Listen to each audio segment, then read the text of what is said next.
दो नहीं बोलूंगा, जितना बोलने आया उतना बोलूंगा। और वो जो पीछे बच्चे बात कर रहे हैं, मैं स्टेज तक ही सीमित नहीं रहूंगा, नीचे भी आ रहा हूं। अब भी मुझे आवाजें आ रही हैं, अगर मन में भी बोलोगे तो मुझे सुनाई देगा। ये जो भीड़ इकट्ठी की है वो आप लोगों के लिए की है, और अगर आप नहीं सुन रहे हैं, आपके डिस्ट्रिक्ट की एजुकेशन ऑफिसर आपसे बात कर रही है, रूबरू हो रही है, और आप सुन नहीं रहे, बड़ी अजीब बात है। चलो लेकिन अजीब है।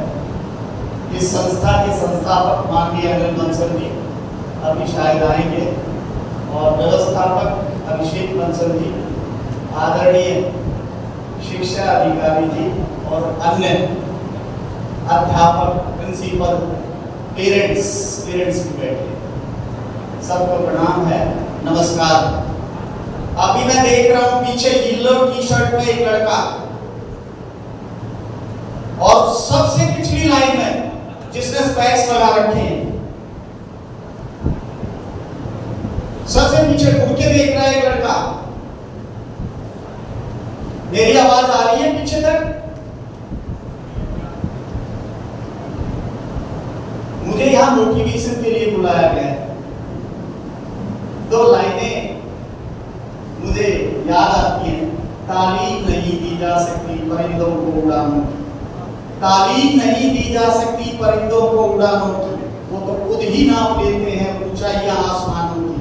और उसका एग्जाम्पल है इस संस्था के संस्थापक अनिल बंसल जी को किसी ने मोटिवेट नहीं किया, हेमा को किसी ने मोटिवेट नहीं किया, सचिन तेंदुलकर को किसी ने मोटिवेट नहीं किया, अमिताभ बच्चन को किसी ने नहीं मोटिवेट किया, लता मंगेशकर को किसी ने मोटिवेट नहीं किया।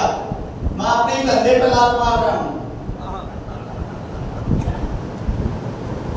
मैंने जो लाइनें बोली हैं, तालीम नहीं दी जा सकती परिंदों को उड़ानों की, वो तो खुद ही नाप लेते हैं ऊंचाइयों आसमानों की। अगर अंदर आग लगी हुई है ऊंचाइयों पे जाने की, तो कौन रोक रहा है? कौन रोक रहा है? कोई भी स्टूडेंट बताएगा जो आप बनना चाहते हैं, और मैं छोड़ूंगा नहीं, जिससे बात करूंगा उसको बोलना पड़ेगा, नहीं तो शाम तक यही बैठे रहो। प्रतिभा का सम्मान तब मिलेगा जब मैं बात पूरी कर दूंगा, उससे पहले नहीं मिलने वाला। अगर मैं बच्चों से बात करूं, जो आगे बच्चे बैठे हुए हैं, आप जो होना चाहते हैं, जो बनना चाहते हैं, क्या बनना चाहते हैं, कोई भी बच्चा एक माइक रन करो, एक माइक रन करो, कोई भी बच्चा खड़ा होकर के बताएगा कि वो क्या बनना चाहता है। कोई भी बच्चा, ये सामने लड़की बैठी है, ब्लैक सा मुझे यहां से दिखाई दे रहा है, स्पेक्स पहन के पीछे थर्ड लाइन में, यस, क्या बनना चाहती हो? IAS officer. करना क्या चाहती हो? करना क्या चाहती हो? बनने की बात नहीं, बनना करने का परिणाम है। बनना तो मैं प्राइम मिनिस्टर चाहता हूं इंडिया का, लेकिन बन जाऊंगा क्या?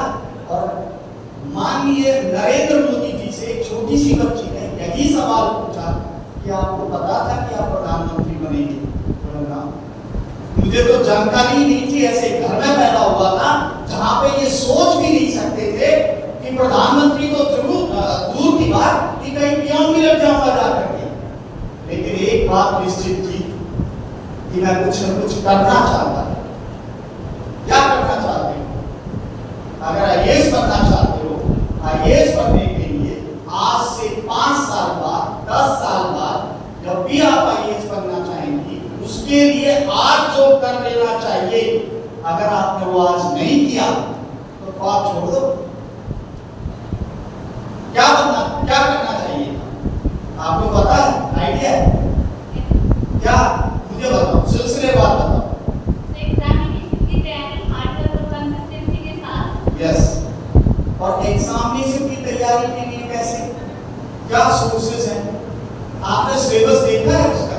Yes sir. कहाँ से शुरुआत करेंगे, कैसे शुरुआत करेंगे? शुरुआत करंट अफेयर्स से की है, जनरल नॉलेज से की है, और धीरे धीरे जो सिलेबस है टॉपिक्स पकड़ के उसी के ऊपर स्टार्ट कर दिया। एसेज टू बुक्स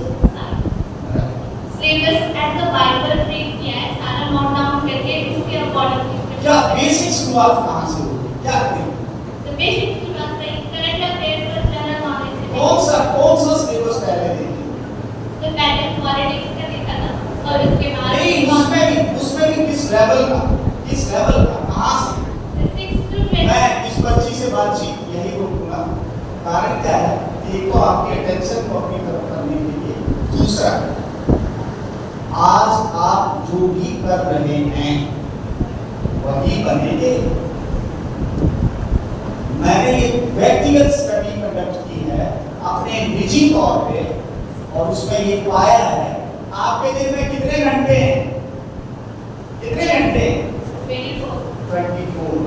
उसमें से 8 घंटे निकाल देते हैं नींद पे, आपको इन एडवांस देंगे। कितने बच गए? 16 घंटे में से 6 या 7 घंटे से ज्यादा कोई भी बच्चा ये नहीं बता पाया कि वो क्या कर रहा है। और करना कहाँ होता है?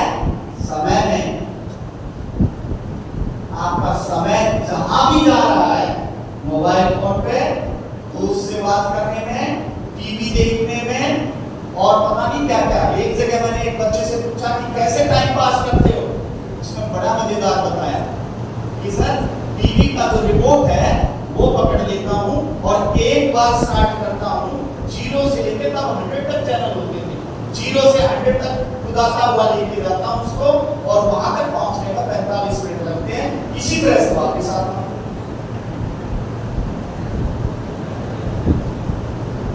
आपका समय कहां लग रहा है? इस समय के अंदर करना होगा और करने का परिणाम बनना होगा। और बनने के लिए, बनने का तो अंत ही नहीं रहा। हेमा के फादर को पता चला कि उसकी लड़की बड़ा तेज, हेमा जानते हैं ना, जो स्प्रिंटर है, इंडियन स्प्रिंटर है, उसके फादर को पता चला ये तेज दौड़ती है। उसने क्या किया, एक लाइन लगाई, 100 मीटर नाप के दूसरी लाइन लगाई और अपने सामने जोरदार तरीके से उस पर दौड़ाया। मैरीकॉम को पता था कि मेरे पंच में दम है, मेरे पंच में दम है। सचिन तेंदुलकर को पता था कि जो बॉल में जहां से भी जैसी भी फेंकेगा बाउंड्री या होके दूंगा उसको। किस तरह से मुझे अच्छी तरह याद है, पाकिस्तान में मैच टाइम था, पाकिस्तान की प्रेस ने हालत में दम कर दिया, क्या करोगे क्या करोगे क्या करोगे। सचिन तेंदुलकर बोला ही नहीं। मैच हुआ, शोएब अख्तर जो फास्टेस्ट बॉलर है वर्ल्ड का, वो बॉल फेंक रहा था लगभग 150 किलोमीटर प्रति घंटा की रफ्तार से और सचिन तेंदुलकर ने डबल सेंचुरी बनाई। जब प्रेस के पास दोबारा मिलने आया तो पता है क्या बोलती है प्रेस, कि आप कल बोले नहीं। सचिन तेंदुलकर ने बहुत अच्छी छोटी सी बात कही कि मेरा बल्ला बोलेगा तो मैं बोलूंगा और मेरा बल्ला नहीं बोलेगा तो क्या बोलूंगा। आपका बल्ला कहां चल रहा है और वो भी समय में कहां चल रहा है। समय के अंदर करना और फिर उसका परिणाम बनना, और बनने की कोई अंत नहीं है। एजुकेशन ऑफिसर मैडम ने कहा था कि अपनी प्रतिभा क्या है, प्रतिभा देखा है कभी, खुद के बारे में जानने की कोशिश की है, क्या प्रतिभा है, क्या प्रतिभा है। एक बार जांच करिए। 4 बिंदु हैं, 4 बिंदु, ध्यान से सुनेंगे बच्चे। सबसे पहले है प्रतिभा, दूसरा है टैलेंट, तीसरा है कॉम्पिटेंसी और चौथा है प्रोफिशिएंसी। जो अंतर्निहित विधा है आपकी, जिसमें आपका इंटरेस्ट है, जो आपका एप्टीट्यूड है, उसकी पहचान की जाए और फिर उसको ग्रूम करके, ग्रूमिंग मतलब टीचर्स जो मैं बोल रहा था कि कैसे आईएएस बनेगी, वो अगर ग्रूमिंग नहीं हुई ना, टेस्ट पास कर लिया, सब हो गया, बहुत सारी भीड़ इंटरव्यू से ही टर्न डाउन हो जाती है। क्यों? क्योंकि आईएएस ऑफिसर के लिए विशेष प्रकार की विशेषताओं, लक्षणों और ट्रेड्स की जरूरत होती है। अगर वो आपके अंदर नहीं है तो आप आईएएस ऑफिसर नहीं हो सकते। आपने टेस्ट भी पास कर लिया और सब कुछ कर लिया। सबसे पहले प्रतिभा, अपनी प्रतिभा की पहचान करिए। मैं अपना स्वयं का उदाहरण देता हूं। मैंने मेडिकल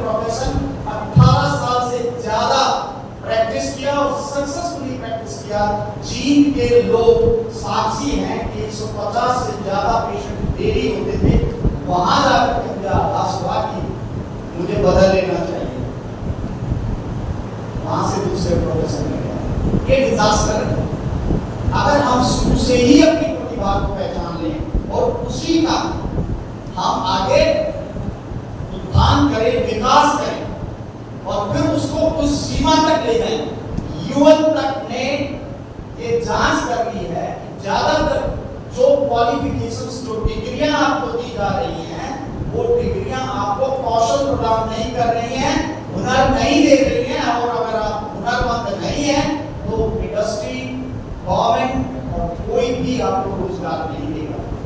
हुनर की आवश्यकता क्या, आप जो भी करना चाहते हैं उसके करने के लिए कौशल की आवश्यकता है। अगर डॉक्टर हूं तो मुझे सर्जरी आनी चाहिए या मेडिकल प्रैक्टिस करना आना चाहिए। अगर मैं इंजीनियर हूं और ये बल्ब खराब है तो मुझे ये ठीक करना आना चाहिए। अगर मैं नर्स हूं तो मुझे इंजेक्शन लगाना आना चाहिए। अगर मैं पुलिस वाला हूं और मेरे सामने चोर जो है वो दौड़ लगा रहा है तो मेरी दौड़ उससे तेज होनी चाहिए। ये सब हुनर है। ज्यादातर हिंदुस्तान में क्या है कि डिग्री मिल जाए किसी तरह से। आज के दिन डिग्री की कोई उपयोगिता नहीं रही है। गूगल और जो बड़ी बड़ी कंपनियां हैं उनको हुनरमंद आदमी चाहिए। आईएएस और गवर्नमेंट जॉब्स कितने मिल जाएंगे आप? उसके अलावा हमें एंटरप्रेन्योर्स की भी जरूरत है जो दूसरों को रोजगार।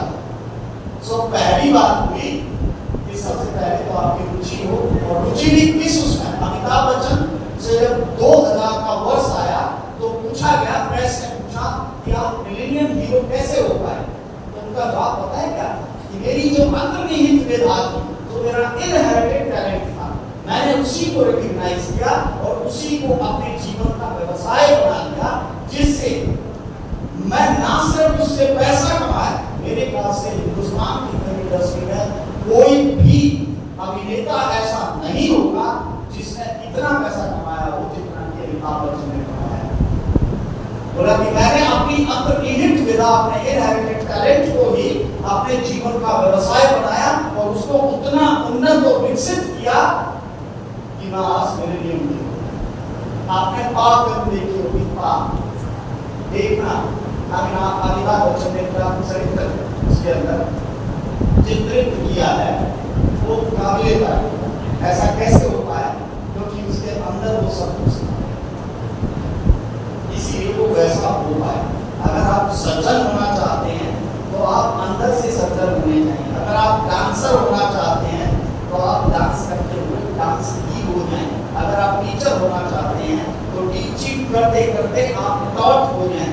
और मैं तो यही नहीं रुकता, यहाँ के ही हरियाणा का एक लड़का यहाँ से मुंबई गया हीरो बनने, लेकिन कामयाब नहीं हुआ। दूध पीने का शौकीन था, बढ़िया दूध मुंबई में कहाँ से आएगा ही नहीं। उसने लोगों से पूछताछ की, बोला पैकेट का बनता, बोले पैकेट का हम पीते ही नहीं, बोले हम यही मिलता। उसके दिमाग में आया क्यों ना एक well developed standardised dairy farm start किया, 100 गायों के साथ। ये इन रियलिटी एग्जिस्ट करता है, जहाँ से जो सेलिब्रिटीज हैं मुंबई में वो सब दूध खरीदते हैं और उस दूध की कीमत 300 रुपए पर लीटर से भी ज्यादा है। वैक्सीनेटेड काउस है सारी की सारी, बहुत बढ़िया उसका डेयरी फार्म है। जो अंतर्निहित विधा थी उसने वो विकसित हुई और इस लेवल तक हुई कि वो प्रोफेशनल हो गई। अब हमें रोक क्या रहा? क्या रोक रहा है? ये दुनिया बड़ी रंगीन है।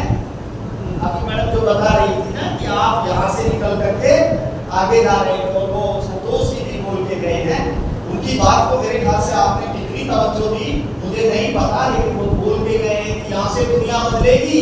दुनिया कैसे बदलेगी? आप पेरेंट्स भी बैठे हैं, टीचर भी बैठे हैं और डिस्ट्रिक्ट एजुकेशन ऑफिसर भी बैठे हैं। लड़की को लड़का बड़ा अजीब दिखाई देगा और लड़के को लड़की बड़ी अजीब दिखाई देगी। कारण क्या है? आपके अंदर शारीरिक, मानसिक, बायोलॉजिकल सब प्रकार के चेंजेस हो रहे हैं। अंदर केमिकल लोचा हो रहा है और वो केमिकल लोचा को प्रोत्साहित करेगा उस तरफ। लेकिन इस उम्र की दो चीजें बड़ी खास हैं, मस्ती और विकास। विकास किसी को अच्छा नहीं लगता, मुझे भी नहीं लगता, मस्ती अच्छी लगती, लेकिन सारा का सारा समय ये वाला अगर मस्ती में निकाल दिया, एक वो पीछे येलो शर्ट वाला रुक ही नहीं रहा है, रुक जा भाई। यस, अगर सारा समय मैंने बोला कितने घंटे हैं 24, बाकी कितने बचे 16 में से मैंने बोला 5-6 का हिसाब है, बाकी कहाँ है, सब मस्ती में है और आपको पता ही नहीं। पर्दागिरी तो देखो अजब है, पर्दागिरी तो देखो अजब है, हम में छुपे बैठे हैं और अभी से पर्दा है। मैं अंदर हूं और मुझे पता ही नहीं मेरा समय कहां जा रहा है। जिसने अपने टाइम का ऑडिट कर लिया, जिसने अपने समय को पकड़ लिया और उसकी कीमत को समझ लिया और उसकी कीमत को समझ करके मस्ती के, मैंने बोला 16 घंटे हैं,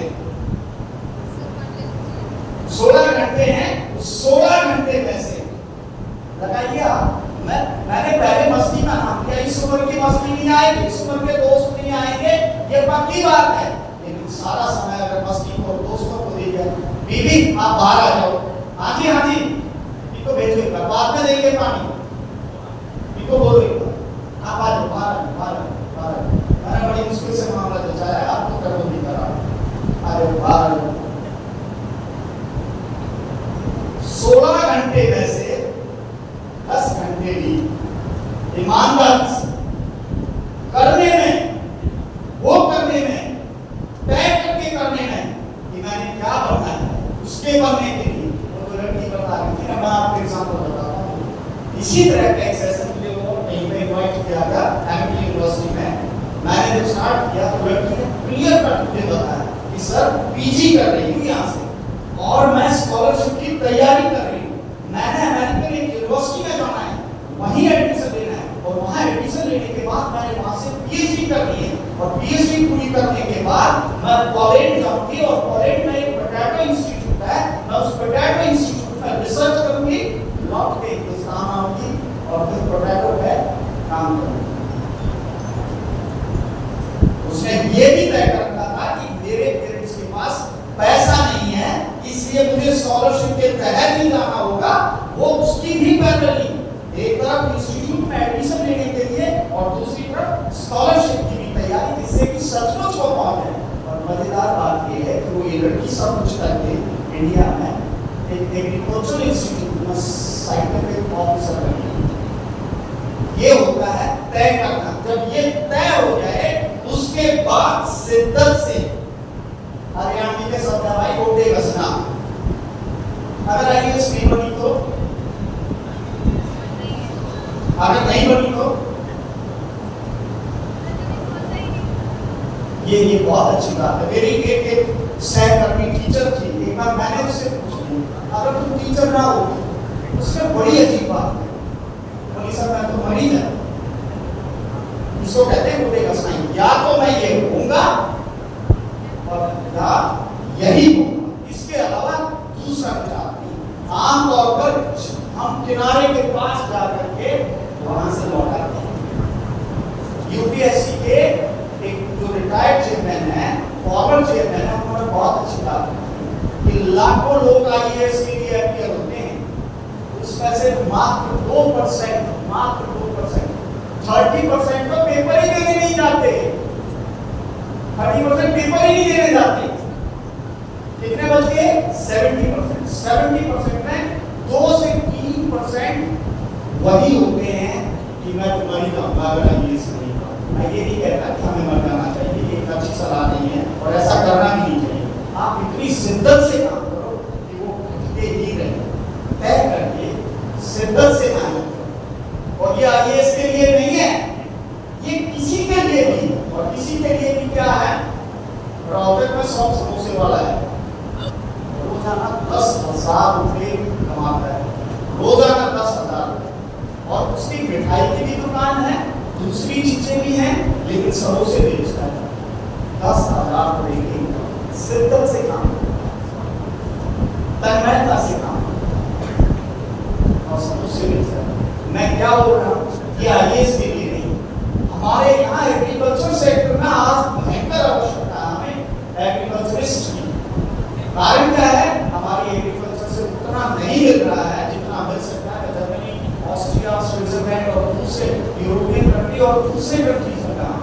जहां पे 1 एकड़ की जो पैदावार है, जितना मिलती है उससे आधा भी नहीं मिल रहा है। क्यों नहीं मिल रहा है?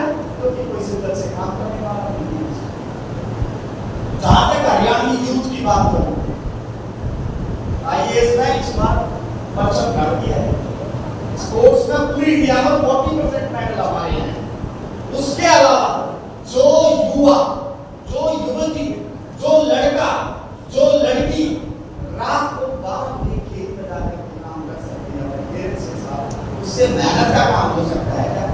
थोड़ा सा ये जो मस्ती का जो यहाँ चढ़ा हुआ है, इसको कुछ दिन के लिए हटा कर जो बॉयफ्रेंड गर्लफ्रेंड, जो दोस्त, जो समय नष्ट करने वाले हैं, उनको थोड़े से दिन के लिए एक कर। मैं एक एग्जांपल कोट करूंगा, दोबारा से एग्जांपल है। और IAS है, एक लड़की थी, बहुत अच्छे से पढ़ाई की, पढ़ाई करने जैसी बच्ची है, इसने तय कर रखा है कि IAS होगी। उसने भी तय किया और शिद्दत से तैयारी कर रही थी। जब वो तैयारी कर रही थी तो परिवार को कहीं से एक लड़का मिल गया, लड़की का भी हो गया कि चलो कर ही लेती हूँ, लड़का भी अच्छा ही था, शादी होगी। तो शादी होगी तो उसको दिखाना है, जिस दिन उसकी पहली उसकी जो प्रथम रात्रि थी मिलन की, उसी रात को उसका चेहरा लटका हुआ। लड़का बड़ा अच्छा था, उसने पूछ लिया कि क्या हुआ? बोली मैं तो IAS की तैयारी कर रही थी, मैंने ये क्या करना? बोले करा, किसने रोक करे? बोले यार यहाँ नहीं होती, बोली जहाँ होती है वहाँ कर, मैं तेरे साथ। बोले मैं तो मर जाऊंगी वापस। बोले चलिए। बोला मिल सकता हूँ, थोड़े दिन रहे, 6 महीने रहे। बोले बात कर सकता हूँ? बोले हाँ, टाइम सेट कर रही है, उसका बात कर। बोले ठीक, टाइम सेट हुआ, बातचीत होती रहती। लड़की वापस आई, शिद्दत से तैयारी IAS है। जब जागो कभी सवेरा, 1 लाख साल से अंधेरा था और किसी ने एक तिल्ली जलाई, उसी समय रोशनी। अगर मैं ईमानदारी से पूछूं कि आप जो होना चाहते हैं उसमें क्या रुकावट है? कौन रोक रहा है आपको? कौन रोक रहा है? बता बेटा, बता। कौन रोक रहा है? कौन रोक रहा है? आप जो भी बनना चाहती हैं, अगर वो नहीं बनेगी तो उसमें कौन कारण होगा? खुद ही होगा। कैसे समझाएं? एक बात सुनिए सर, कैसे समझाएं भाई? कैसे समझाएं? खुद ही डंडा लेके बैठा हूं, सफलता कैसे आ जाएगी? और ये डंडा क्या है पता है? वो मस्ती है। तिलांजलि, श्रद्धांजलि दे दो कुछ दिन के लिए दोस्तों को, मित्रों को जो समय नष्ट करते हैं, स्वयं को भी बोल दो कि कुछ दिन के लिए खुद से प्रेम करती हूँ, प्रेम करता हूँ। और खुद से प्रेम का मतलब क्या है? अपने जीवन को विकसित कर लेना। एक और बात बताऊंगा, अगर सारा समय अभी मस्ती में लगा दिया तो ये तब तक की है जब तक पेरेंट्स पैसे दे रहे हैं, उसी दिन बंद हो जाएगी। और अगर इसी समय में मेरी एक ही बेटी है, एक बेटी ही है, मेरे पास बेटा नहीं है, और वो बेटी ही है, और मैं उस पर गौरव करता हूँ बेटी को। उसको मैं एक ही बात कहा कि अभी तुम मेरे कंधों पे खड़ी है, यहीं से खड़ी खड़ी अपने लिए खड़े होने का आधार डाले, जिससे कि मैं अगर इसमें से निकल जाऊं तो तुम वही। भाई अंबानी ने एक कमाल की बात कही है कि हर व्यक्ति एक ऑर्बिट में पैदा होता है और उस व्यक्ति को एक न एक समय पर ऊर्जा आवश्यक रूप में मिलती है, जिससे कि वो उस ऑर्बिट से निकल करके ऊंचाई की ऑर्बिट में चला जाए। लेकिन अगर उसने नियंत्रित मेहनत और तरीके से ऐसा नहीं किया तो वो ऊंची ऑर्बिट में जाने की बजाय आराम से नीचे नहीं गिर सकता है। और ये नीचे क्या गिराएगा? जहां कहीं भी इस मस्ती में बीच में गड़बड़ की ना, गड़बड़ होगी। तो इसलिए अब करना क्या चाहिए? ये तय हो गया कि करना ही प्रमुख कारण है। बनने के गीत गाने से कुछ नहीं होता, गाते रहो, करना शुरू कर दो।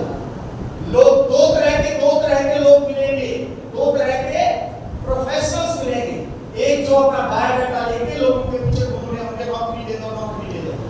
और दूसरे कौन? जिसके पीछे कंपनी वाले दौड़ रहे हैं, जिसको गवर्नमेंट बोलती है कि किसी भी कीमत पे ये चाहिए। वो क्यों चाहिए? वो क्यों चाहिए? उसने खुद में वैल्यू पैदा की। क्या वैल्यू पैदा की है? मैं एक एग्जाम्पल देता हूं। ये 500 का नोट है, पहले 1000 का भी था, 2000 का भी था।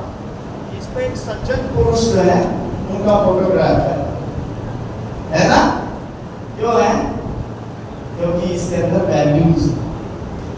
अगर इसको वैसे देखें, इसका ब्रांड चेक करें, तो एक चश्मा है, एक धोती है, धोती की पुरानी सी हाथी की, और एक लाठी है। लेकिन ये है कहाँ? 500 के नोट। ये इसका क्या है?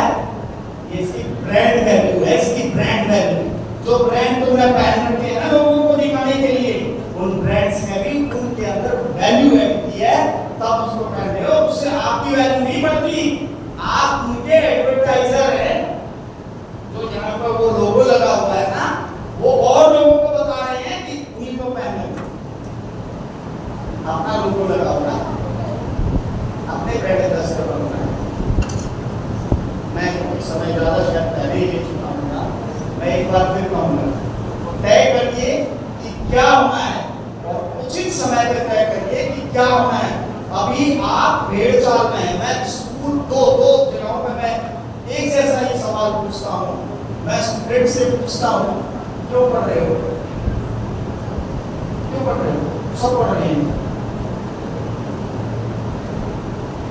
दूसरा, शादी के मंडप में जो ये स्टेज लगी हुई होती है, उसमें जो दूल्हा दुल्हन बैठे होते हैं, अगर किसी से भी मेरी नजदीकी है तो उनसे भी पूछता हूँ, क्यों शादी कर रही हो? सब कर रहे हैं। तय करके करो। और तय कहां से होगा? वो तय करने वाला आपके अंदर बैठा है। वो क्या होना चाहता है, वो बेहतरीन क्या हो सकता है, वो सबसे अच्छा क्या हो सकता है, उसको आइडेंटिफाई और फिर उसको पूरा इतना। सचिन तेंदुलकर को क्या कहा जाता है? लड़के होंगे यहाँ पे God of cricket, God of cricket माना जाता है उसको। क्यों? क्योंकि उसने अपने आप को ऊंचाई तक उठाया कि नीचे जो क्रिकेटर थे वो सब उसको भगवान मानने लगे। इतनी शिद्दत से काम किया।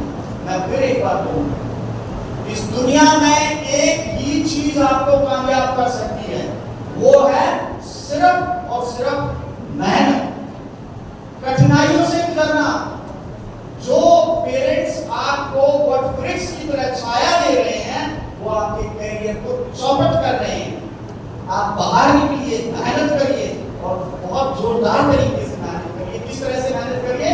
जिस तरह डॉक्टर एपीजे अब्दुल कलाम ने बोला है कि सपने देखिए और इतने जोर से देखिए कि आपकी रात की नींद हराम हो जाए, और उस हराम नींद के अंदर अपनी मेहनत करके अपने सपनों को असलियत बनाइए। और जिस दिन वो सपना असलियत हुआ, मस्ती ताउम्र जाएगी, पूरी उम्र। मैं खुद आपको बताता हूँ, मुझे मेरी माँ बहुत ज्यादा डिसिप्लिन थी, इतनी ज्यादा भयंकर डिसिप्लिन थी कि मैं घर के अंदर होता था तो कभी झूठ भी नहीं बोलती, और बाहर कोई मित्र मिलने आ गया तो साफ कह देती कि भाई अंदर है लेकिन तेरे से नहीं। आप सोच सकते हैं कि बाहर जाने के बाद वो दोस्त मिलता होगा तो मेरी क्या गत करता, और उसका परिणाम ये रहा कि मात्र एक ही दो दोस्त रहे, बाकी कोई कुछ रहा ही नहीं। लेकिन आज मैं यहाँ शास्त्रांग धर्म का प्रणाम करता हूँ अपनी माँ को कि तुमने कमाल कर, और उस टाइम में रुष्ट रहता था। जो भी कोई आपको सन्मार्ग पे डालने के लिए बुरा भी दिखता है, एक बार विचार करना और सन्मार्ग पे रहना। दो तीन छोटी छोटी और बातों के कारण क्या है कि समाज में भ्रष्टता फैल गई।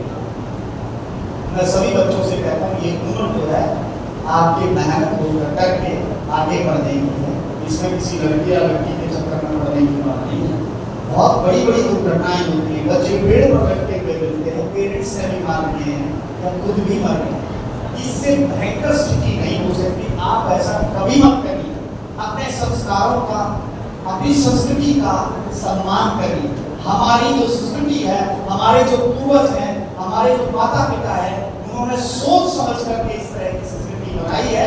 हमें भी इसका सम्मान करना चाहिए। आंख बंद करके गधे की तरह किसी के पीछे नहीं पड़ना चाहिए, बिल्कुल ऐसा नहीं करना। और ऐसा अगर कहीं हो रहा है, इसका भी विरोध करना चाहिए, समझाना चाहिए कि ऐसा ना हो। नंबर 1। नंबर 2, आप सफल होंगे और घर से चले गए और पेरेंट्स को भूले, ऐसा नहीं होना चाहिए। मैं ये जो शर्ट पहने हुए हूँ, इसमें मेरे माँ के और मेरे फादर के पसीने का पैसा लगा हुआ है। मुझे पता है, एक बार मेरे फादर ने कहा, भाई तेरी माँ भी अगर रोजगार करती ना तो बहुत धन होगा। मैंने कहा क्या बात कर रहे हो आप? मैं माँ को 3 महीने के लिए मामा जी के यहाँ भेजता हूँ, कितने नौकर लगाने पड़ेंगे? बोले भाई 4 चाहिए। उस टाइम की बात है। मैंने कहा कितना दोगे? ये बहुत पुरानी बात। बोले कम से कम 2500 रुपये एक नौकर के। कितने की होगी? 10,000 की नौकरी होगी।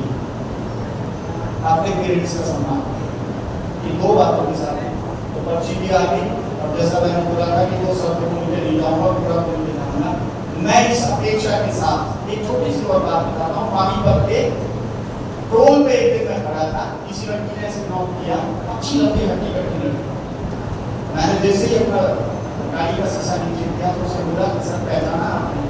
नहीं, मैंने नहीं पहचाना। मुझे पानीपत आर्या कॉलेज में इन्वाइट किया गया था ऐसे ही। तो पानीपत आर्या कॉलेज में मैंने ऐसे ही लेक्चर दिया। वो लड़की बड़े अच्छे परिवार, बड़े अच्छे किसान परिवार से, खाते पीते परिवार से, और तय कर रखा था कि लड़की को ग्रेजुएशन करा के शादी करनी। और मैंने ऐसे ही भाषण दिया। भाषण के बाद लड़की को पता नहीं कहीं से ललक लगी, वो डीएसपी थी हरियाणा पुलिस की, तो सर का डीएसपी होती। इसी अपेक्षा के साथ कि आप में से भी कोई न कोई किसी दिन जिंदगी के किसी मोड़ पे मिलेगा और बताएगा कि सर मैं वहाँ पहुँच गई और मुझे गर्दन उठा के देखना पड़ेगा, अच्छा वहाँ पहुँच गई। इस अभिलाषा के साथ, इस उत्कंठा के साथ आप सब ने मुझे ध्यान से सुना।